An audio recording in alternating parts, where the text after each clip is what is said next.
Bonjour mes petites lucioles. On se retrouve pour un nouvel épisode de Sous les jupons, de la voyance et du spiritisme. Aujourd'hui, je vais vous raconter l'histoire du guéridon tournant. Ils apparaissent au XVIIIe siècle.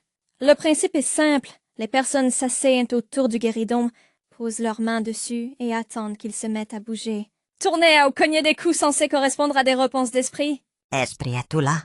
1848 marque le début du spiritisme moderne par le retentissement aux États-Unis de l'affaire des sœurs Fox.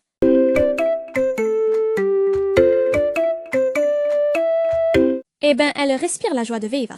Elles affirment communiquer avec un esprit par des coups cognés sur un guéridon.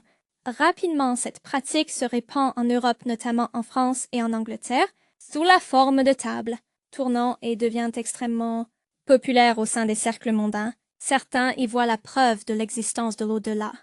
Les sceptiques, en revanche, expliquent ce phénomène par l'effet de petits mouvements inconscients produits par les participants suffisants à mettre la table en mouvement.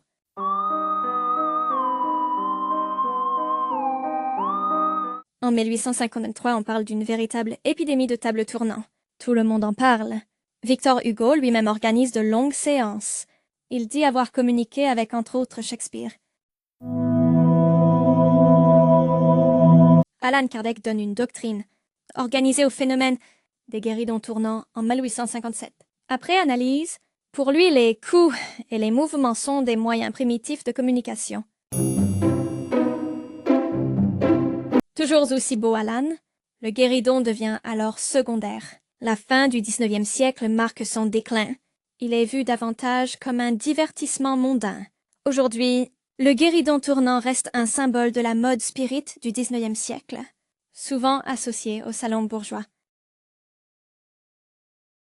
Cet épisode touche à sa fin. À très vite mes petites lucioles étincelantes.